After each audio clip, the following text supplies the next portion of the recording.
Step 1. Find a wall. Step 2.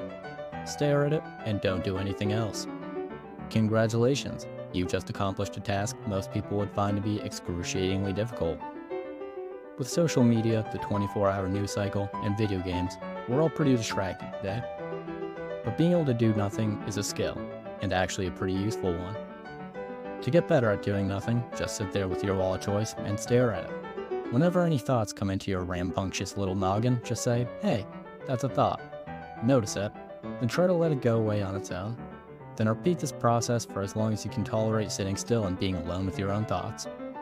There's also a free expansion pack to wall staring that includes paying attention to the sensations in your body, the sounds in your environment, and any other sensory data you notice.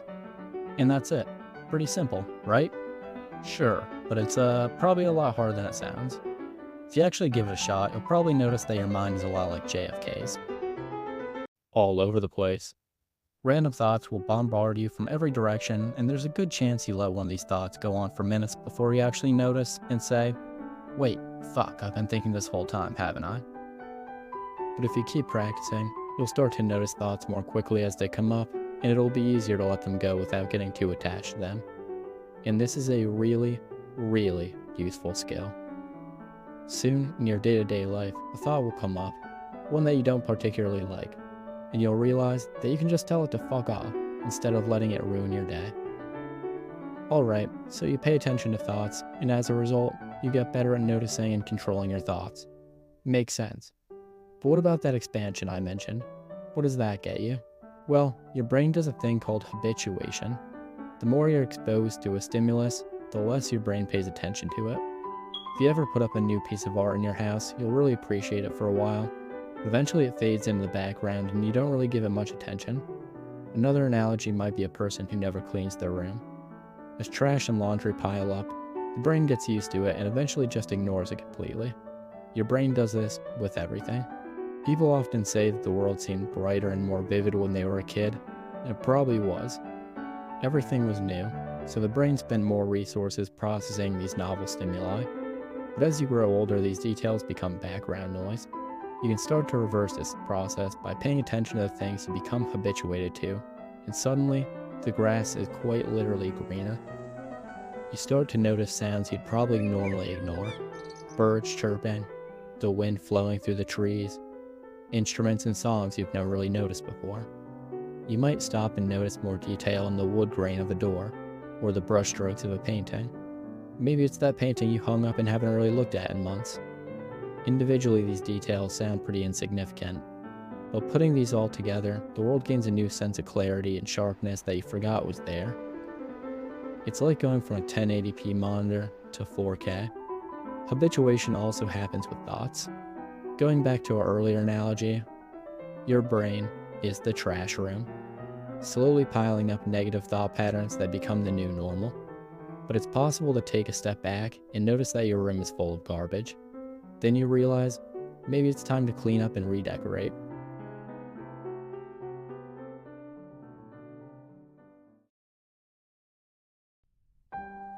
If you haven't caught on at this point, none of this is a new idea. A couple thousand years ago, a dude tried the wall staring method I've described and started a new religion, called Buddhism. Interestingly, nobody knows why it's called Buddhism. Anyways, that dude whose name escapes me at the moment called this non-activity activity meditation. So if meditation really can lead to the changes I've described, why aren't more people doing it? Well, there are a couple of things. The first reason being the skepticism towards it due to the types of people that advocate for it. When many people think of meditation, they might picture someone blowing incense smoke out of their ass to clear space for a quartz crystal colonoscopy to help them realign their chakra network.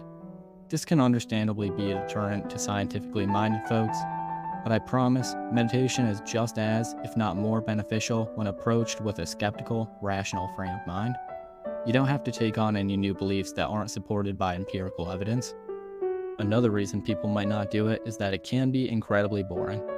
Dedicating time to sitting down and doing nothing kinda blows, at least initially. It's like running, brushing your teeth, or reading.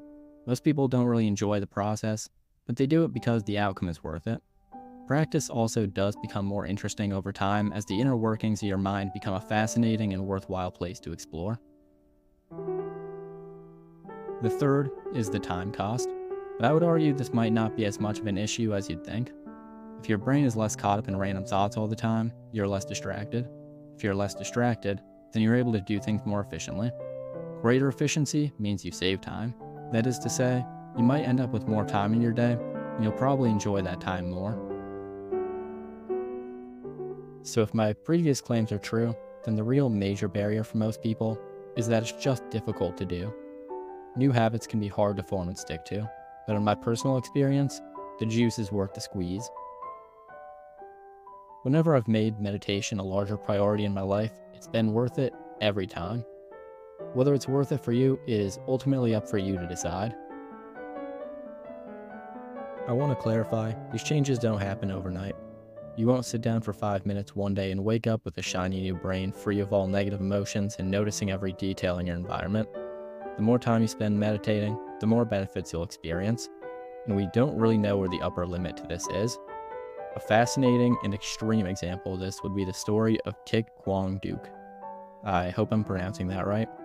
You see, one of the benefits of meditation is increased pain tolerance, because what is pain other than the thought that says, ouch, fuck, I need this feeling to stop immediately? So if you can quiet down that thought, you can get much better at bearing the negative sensation that is pain. Anywho, Thich was a monk that set himself on fire in protest of the religious persecution of Buddhists by the South Vietnamese government. As he sat there engulfed in flames, he didn't scream in pain. He sat there completely still, meditating while his flesh boiled off of his body. I would recommend against this method of testing your meditation progress, but it seems that his lifelong meditation practice gave him what most people would consider to be superhuman pain tolerance. It seems that meditation, which Thich may have practiced for up to 12 hours or more on some days from what I could gather, allowed him to do something that would seem impossible to most people. I think it's more than likely that he also experienced a level of cognitive clarity that the average Westerner would also think is impossible without experiencing it firsthand. Brain scans also heavily support these claims.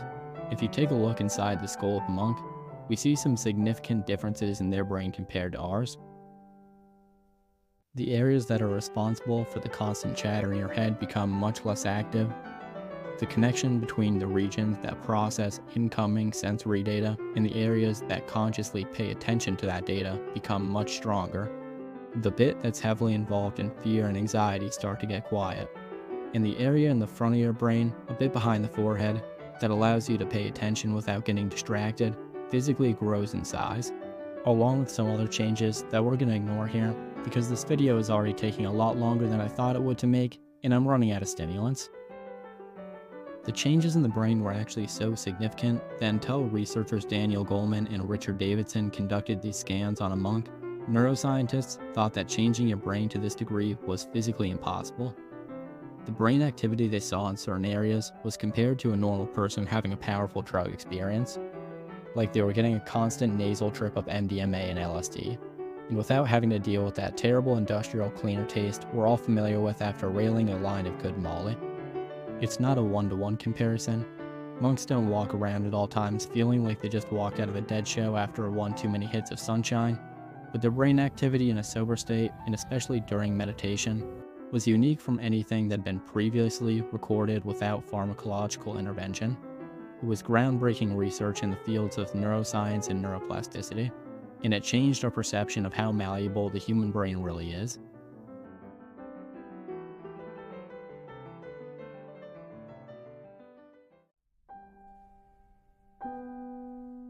Luckily, you don't need to dedicate your life to sitting on top of a mountain meditating for 10 hours a day to start seeing some of these changes start to take place.